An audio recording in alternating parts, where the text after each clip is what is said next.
Nova adjusted her pearl earrings with trembling fingers as she stood before Jane's front door. 42 years had passed since she'd last attended a gathering at this house, since she'd last seen him. Her dearest friend Jane had insisted she come to celebrate her 70th birthday.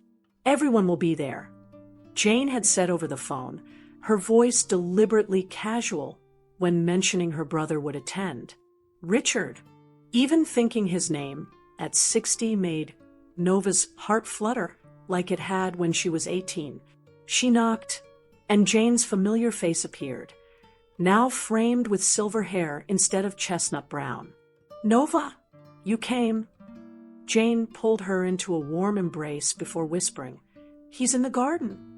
Nova pretended not to understand, but her eyes darted toward the back of the house. "It's wonderful to see you, Jane. Your home looks exactly as I remember." Making her way through the crowd of familiar faces, Nova accepted a glass of wine from a passing server, grateful for something to occupy her hands. She exchanged pleasantries with old acquaintances, many recalling her father Luther, once the town's most respected doctor.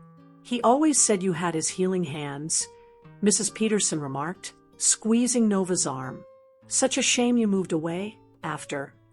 Nova nodded, not needing the reminder of her hasty marriage to Thomas, a good man who had given her 35 content years before his heart failed 3 summers ago. A marriage that had taken her 2,000 miles from this town, and from Richard. She found herself drifting toward the garden doors, as if pulled by an invisible thread. Through the glass, she could see him, silver-haired now, but still tall, still standing with that slight tilt to his shoulders. He was laughing with his old friend Paul, gesturing animatedly, the way he always had when telling stories. Nova stepped onto the patio, the evening air cool against her flushed skin. Richard turned at the sound of the door, his sentence trailing off mid-word. "Nova," he said, her name barely audible on his lips. Time seemed to suspend as their eyes met. In his gaze, she saw the boy who had helped her gather wildflowers for biology class, who had taught her to drive stick shift in his father's old pickup, who had danced with her once at prom before her date reclaimed her. "Hello, Richard," she replied, surprised by the steadiness in her voice while everything inside her trembled. "It's been a long time. Would you like to sit?" Richard gestured to a wooden bench beneath Jane's flowering wisteria, 42 years dissolved in the warmth of his familiar smile. Nova smoothed her skirt as she sat. "I heard about Caroline. I'm sorry." Richard nodded, grief momentarily shadowing his features. 5 years now, and Thomas, 3 summers ago. Her fingers twisted her wedding band, a habit she couldn't break. Silence settled between them, not uncomfortable, but heavy with unspoken histories. "Remember when you helped me with Luther's birthday cake?"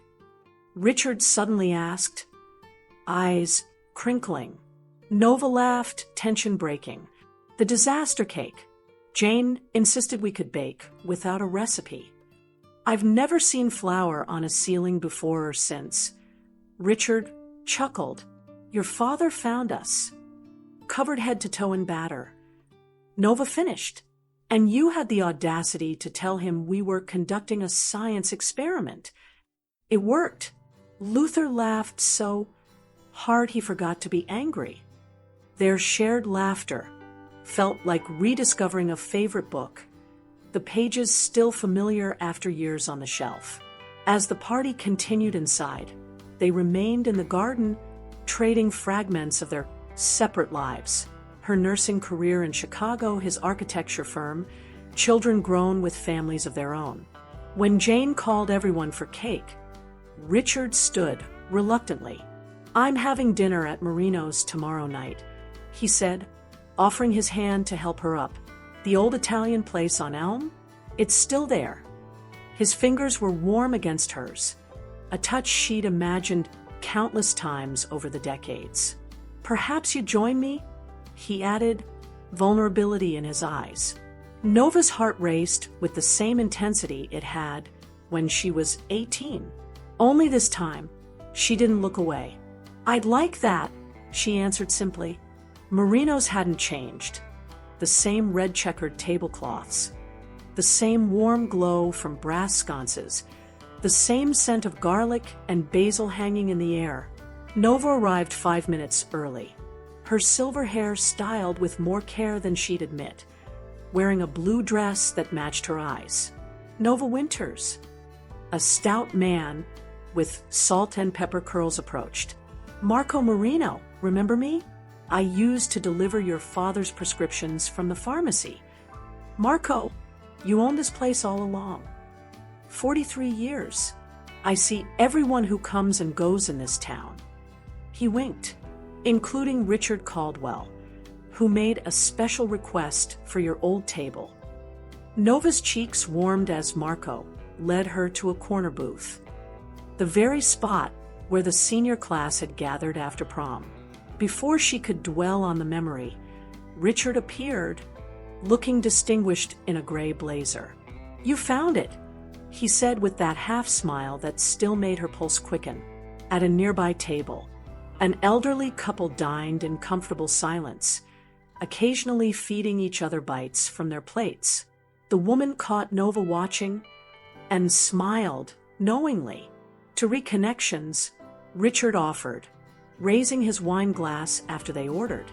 "To reconnections," Nova echoed, wondering if he could hear her heartbeat across the table. Between courses, Richard's expression grew serious. "Do you remember when your mother passed?" Nova nodded, surprised by the shift. "I came to the funeral, but you were surrounded by so many people. I watched you standing so brave beside Luther." Richard's voice softened. "That night, I found you alone on your porch swing. You brought me hot chocolate," Nova whispered, the memory surfacing, "and sat with me until dawn. You didn't want to talk, so I just stayed. It was exactly what I needed." Nova blinked rapidly. "I never thanked you properly. You fell asleep on my shoulder as the sun came up. Luther found us there. He never mentioned it. He didn't need to. He squeezed my shoulder as he took my place beside you." Richard reached across the table, his fingers brushing hers. "I think he knew even then how I felt about you." Their server, a young woman with kind eyes, approached. "Dessert?" "2 tiramisus," Richard answered, never breaking Nova's gaze. "It was your favorite then." "It still is," Nova admitted, realizing how many parts of herself had remained unchanged, waiting. "I can't believe it's still here," Nova marveled, standing before the old gazebo in Willow Park. Morning sunlight filtered through the trees, casting dappled shadows across their path. 3 weeks had passed since their dinner at Merino's, and they'd fallen into a comfortable rhythm of daily walks and shared coffees. Richard tapped the white-painted railing. "Remember the summer festival, when Jane convinced the band to let you sing?" "Oh, don't remind me." Nova groaned, 16, and thinking I was the next Patsy Cline. "You were magnificent," Richard insisted, even with your voice cracking on every high note. A jogger passed by, slowing when she recognized them. "Dr. Nova, you delivered my twins." The woman, perhaps in her 40s, beamed. "They're graduating college next month." "Melissa Cooper, how wonderful," Nova replied, genuinely pleased. "Tell them I said congratulations." As Melissa continued her run, Richard raised an eyebrow. "You delivered babies too?" "For a few years at Chicago General. I missed this town's personal connections." They strolled toward Main Street, where Mrs. Pemberton was arranging flowers outside her shop. The elderly florist waved enthusiastically. Richard Caldwell and Nova Winters together again. "About time," She called out, "Your sister owes me $20, Richard." Nova laughed as Richard's ears reddened. "Has the entire town been waiting for us?" "Apparently so," he admitted, steering her toward the soda fountain, where they'd first met at 14. Inside, the old jukebox still stood in the corner. Richard fed it a quarter, and Presby 7. The opening notes of "Can't Help Falling in Love" filled the shop. "May I?" Richard extended his hand. There, between the counter and the booths, they swayed to Elvis. Nova closed her eyes, remembering his hand at her waist at their high school dance. The way she'd wished for more than just that single song. "I would have asked you to dance again," Richard murmured, seeming to read her thoughts, "if I'd had the courage." Henry, the shop's owner since they were kids, now white-haired and stooped, watched them with satisfaction. "Took you too long enough," he called from behind the counter. "Your chocolate malts are on the house." As they sat in a booth, sipping malts from the same red straws they'd used as teenagers, Nova realized something beautiful. They weren't just revisiting the past. With each shared moment, they were creating something new, something that belonged only to their present selves. "Grandma, is he your boyfriend?" 6-year-old Lily peered curiously at Richard from beneath her bangs. Nova felt heat rush to her cheeks. Her daughter Emma had arrived for a weekend visit, bringing Lily and her 10-year-old brother Max. Nova had hesitantly invited Richard to Sunday lunch. "We're friends, sweetheart," Nova answered, catching Richard's amused glance across the kitchen. "But you look at him like Princess Tiana looks at Prince Naveen," Lily persisted, referring to her favorite movie. Emma laughed, slicing tomatoes. "Out of the mouths of babes, Mom." Richard knelt to Lily's level. "Your grandma and I have known each other since we were not much older than your brother." "That's like 1,000,000 years, Max declared, looking up from his handheld game. "Feels that way sometimes," Richard agreed, winking at Nova. Later, while Emma took the children to the backyard, Richard helped Nova clear dishes. "Your family is wonderful," he said quietly. "Emma has your smile. And my stubbornness. She's already asked if my intentions are honorable." Nova placed a plate in the dishwasher. "I felt 16 again." Richard's hand covered hers. "And what did you tell her?" Before Nova could answer, the door swung open as Paul, Richard's oldest friend, arrived with a bottle of wine. "Still doing your dishes for you, I see," Paul teased Richard. "Some things never change. Remember when he washed your lab equipment after that frog dissection disaster?" Nova groaned. "I'd almost blocked that out. The formaldehyde spilled all over my new shoes." And Richard gallantly scrubbed them clean. Paul continued, missing basketball practice and earning Coach Miller's legendary 20 laps. Richard shrugged. "Worth every lap." Something in his tone made Nova look up sharply. Had he felt something even then? After dinner, they gathered on the porch swing, the very one where Richard had comforted her after her mother's passing. Max and Lily were catching fireflies in the dusk, their laughter floating back to the house. "I never thought I'd have this," Richard admitted softly. "Sitting here with you, watching your grandchildren." Nova leaned slightly against his shoulder. "Sometimes the long road is the right one." Emma watched them from the doorway, her expression softening. She approached, handing them both glasses of lemonade. "Mom, those photo albums you were looking for, they're in Dad's old office. I thought maybe Richard might like to see them too." Nova recognized the olive branch for what it was. "I'd like that," she whispered, grateful beyond words for beginnings disguised as continuations.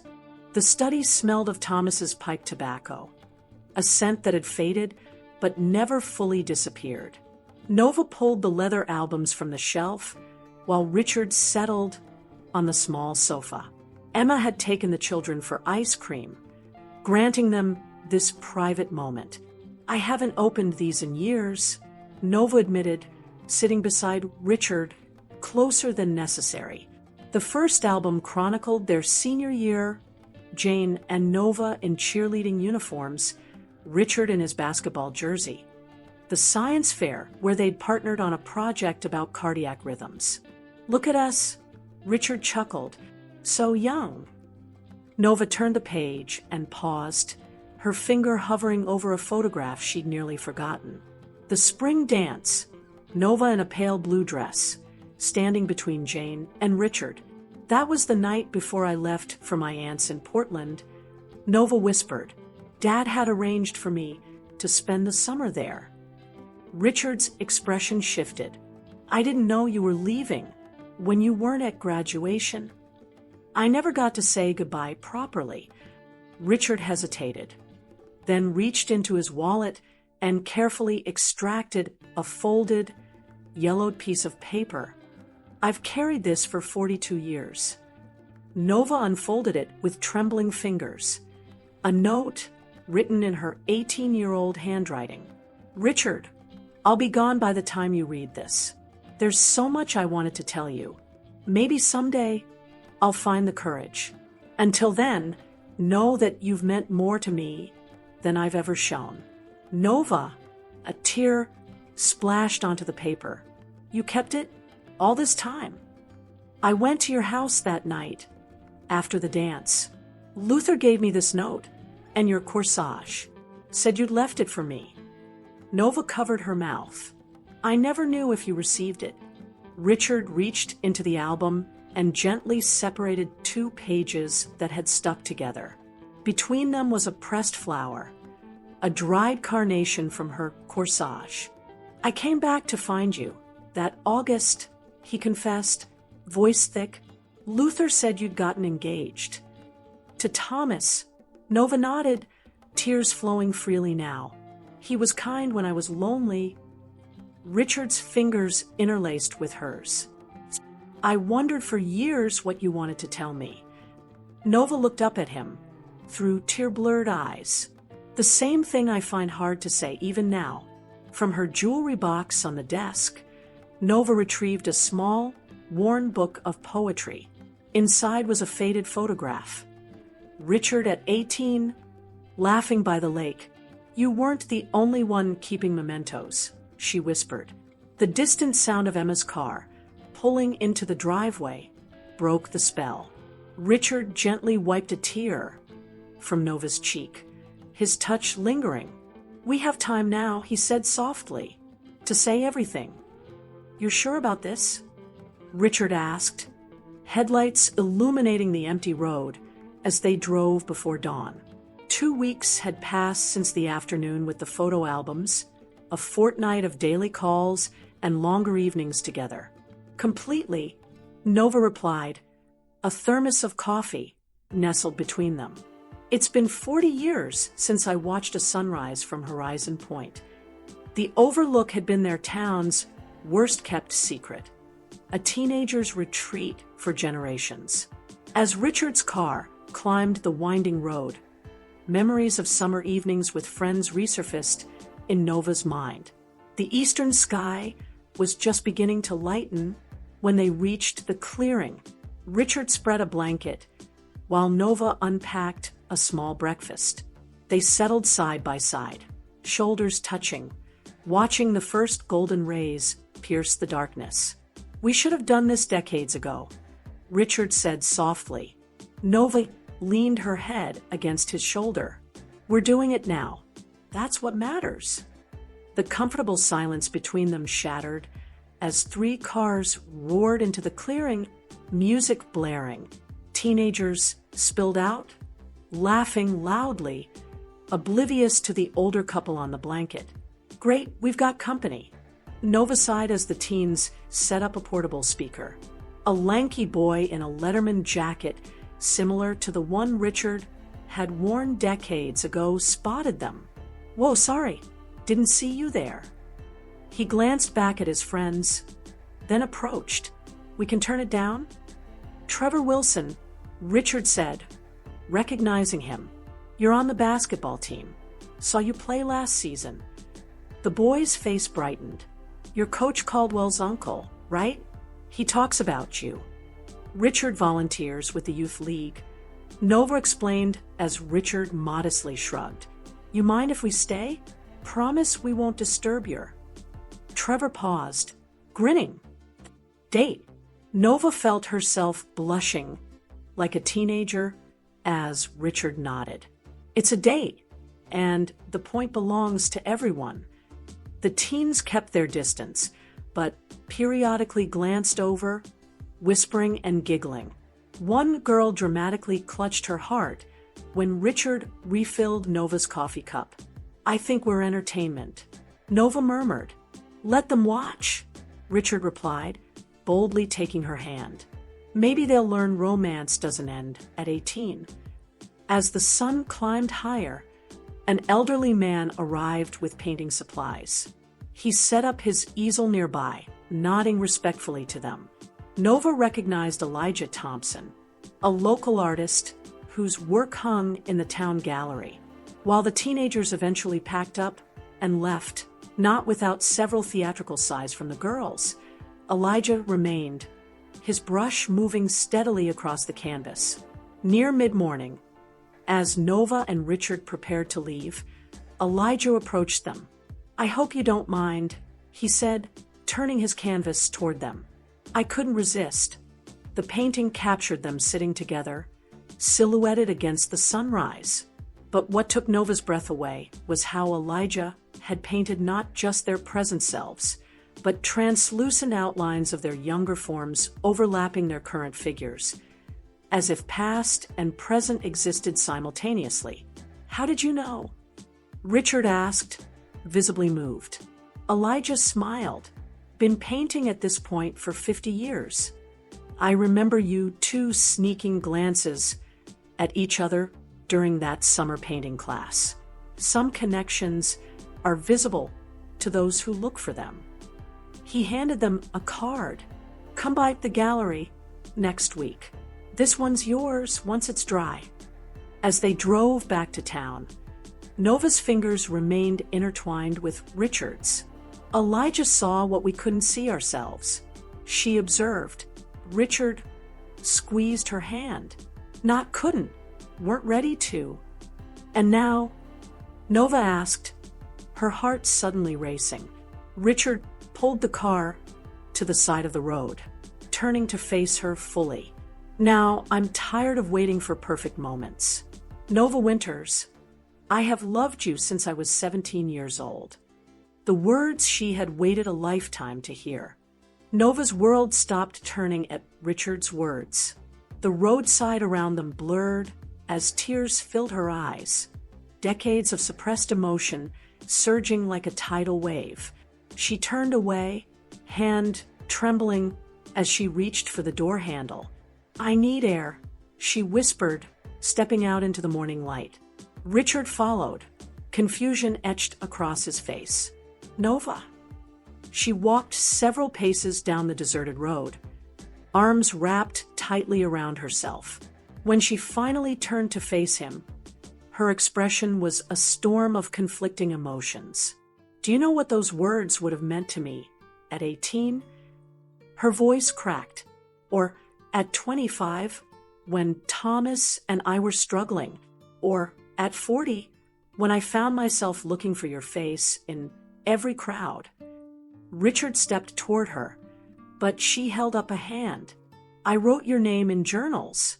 I searched for you when the internet made it possible. I drove by your parents' old house when I visited Jane. The confession poured from her like water through broken dam. I named my dog Richard in college. My roommates thought it was after my grandfather. A laugh escaped through her tears. All those years, Richard, all those empty spaces where you should have been. She closed her eyes, decades of longing visible in the tension of her shoulders. I practiced this moment in mirrors. I rehearsed what I would say if I ever heard those words from you. And Richard asked softly, remaining where he stood. Nova took a shuddering breath. And now that it's happening, I can't remember a single practiced line. She opened her eyes, the morning sun illuminating the tears on her cheeks. Because nothing I rehearsed comes close to how this feels. In 3 quick steps, she closed the distance between them. Her hands framed his face with a tenderness that belied the storm of her emotions. I have loved you through marriage and children and grandchildren. I have loved you through every birthday candle and shooting star. I have loved you in silence for so long that speaking it feels like learning a new language. Thunder rumbled in the distance as clouds gathered on the horizon, a dramatic backdrop to the moment unfolding between them. I love you, Richard Caldwell. Nova whispered, I have always loved you. As the first raindrops began to fall, neither moved to seek shelter. Some moments were worth getting drenched for. The leaves turned golden as summer faded into autumn. Nova and Richard fell into a rhythm as natural as breathing, as if their souls were simply resuming a dance briefly interrupted by 4 decades. Every morning began with a phone call. Every evening ended with a walk through town or quiet conversations on Nova's porch. What are we doing for Thanksgiving? Jane asked one afternoon as the 3 of them sorted through old photographs for the Historical Society's exhibition. She glanced meaningfully between her brother and her oldest friend. Nova raised an eyebrow. Don't play coy. Jane chuckled. The whole town knows you two are inseparable now. My daughter's already asking if she needs to buy a new dress for a wedding. Richard nearly dropped the photograph he was holding. Jane. But later that evening, as they sat beside each other at the community theater's production of Our Town, Richard's hand found Nova's in the darkness. Jane's not entirely wrong, he whispered, about being inseparable. Nova leaned closer. I've had enough separation for one lifetime. The following weekend, Richard drove Nova to the lake house his family had owned since childhood. The small cabin stood weathered but well-maintained, pine trees surrounding it like sentinels. I've been renovating it, Richard explained, leading her through rooms filled with memories. I thought perhaps we could use it together.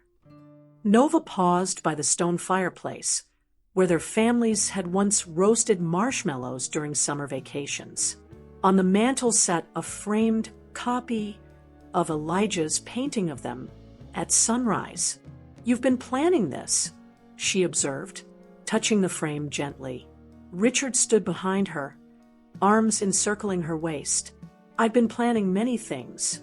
That evening, they sat on the dock, feet dangling above the water as stars appeared overhead. The same stars they gazed at as teenagers, now witnessing the completion of a circle decades in the making. I have something for you, Richard said, reaching into his pocket. He placed a small wooden box in her hand. Inside wasn't a ring, as Nova had half expected, but a key. To the lake house? She asked. And to my home in town, Richard explained. I'm not proposing marriage. Nova, not yet. She looked at him questioningly. We spent 40 years apart. I don't want to rush through a single moment with you now. I want to savor each day. He continued, but I do want to build a life with you, starting today. Nova closed her fingers around the key, its metal warm against her palm. I like the sound of that. Later, they built a fire and talked until midnight, planning weekend trips and holiday gatherings, discussing how to merge 2 households that had stood separate for 6 decades. Thomas would have liked you, Nova said quietly, watching the flames. He always said I deserved more happiness than even he could give me. Richard nodded. Caroline told me once that everyone gets multiple chapters. She just wouldn't be in all of mine. Nova rested her head on his shoulder. So this is our next chapter. The one we write together, Richard agreed. 1 year to the day after their reunion at Jane's 70th birthday party, Nova stood in Jane's garden once more. The wisteria was blooming again, purple clusters hanging like nature's own decorations. Jane had insisted on hosting a special celebration, without specifying exactly what they were celebrating. Perfect timing, Jane said, opening the door before Nova could knock. She ushered her friend inside, where family and friends had gathered. Emma and her children, Nova's nursing colleagues, neighbors, and faces Nova had known since childhood. "What's all this?" Nova asked, searching the crowd for Richard. Jane merely smiled, guiding her toward the back garden. "You'll see." The garden had been transformed with twinkling lights and flowers. At its center stood Richard, looking distinguished in a blue suit that matched his eyes. As Nova approached, the assembled guests fell silent. Richard took her hands in his. "1 year ago, we found each other again in this very garden," he began, his voice steady despite the emotion in his eyes. "We've spent the past year rediscovering each other, creating new memories to stand alongside the old ones." Nova felt tears welling. This man, who had once been too shy to ask her for a second dance, was now speaking his heart before everyone they loved. "I promised myself I wouldn't rush," Richard continued, "that I would savor every moment of this gift we've been given. But I find myself counting the hours until I see you again, planning our tomorrows with an urgency I can't explain." He reached into his pocket and withdrew not a small box, but a folded piece of yellowed paper. Nova recognized her own teenage handwriting, the note she had left him 43 years ago. "You wrote, 'Maybe someday I'll find the courage,'" Richard said, carefully refolding the note. "I believe we both have found that courage now." From behind his back, he produced a small bouquet of wildflowers, identical to the ones they had collected for biology class when they were 16. "Nova Winters," Richard said, kneeling despite his 61 years, "I have loved you across 2 centuries and countless missed opportunities. Would you do me the honor of becoming my wife, so we can make up for lost time with whatever years we have left?" The garden held its collective breath. Lily, now 7, clutched her mother's hand in anticipation. Nova reached out, helping Richard to his feet. "I would marry you today, tomorrow, or 40 years ago," she said. "Yes, 1,000 times yes." Jane stepped forward with a small velvet box, which Richard opened to reveal a sapphire ring encircled with tiny diamonds. "It reminded me of your eyes," Richard explained as he slipped it onto her finger. Luther's old friend, Reverend Matthews, stepped forward with a smile. "Well, as it happens, I'm authorized to perform weddings. And since everyone's already here," Nova looked at Richard in surprise. "Today? Now? Unless you prefer to wait another 40 years, he teased gently. Laughter rippled through the assembled guests. Emma approached with a simple bouquet of white roses. "We've been planning this for months, Mom. Dad would have wanted this for you." As the golden light of late afternoon bathed the garden, Nova and Richard exchanged vows beneath the wisteria where they had reconnected a year before. Not the vows they might have spoken as young lovers, but deeper promises tempered by lives fully lived and the precious understanding of time's value. When Reverend Matthews pronounced them husband and wife, Richard cupped Nova's face with tender hands. "Worth the wait," he whispered before their lips met. Around them, their assembled loved ones applauded. Not just for the kiss, but for a love story 4 decades in the making for second chances, and for the quiet persistence of hearts that never truly forget. As evening fell and stars appeared above Jane's garden, Nova and Richard danced to Can't Help Falling in Love, finally finishing the dance they had started at 17. This time, when the music ended, they simply began another.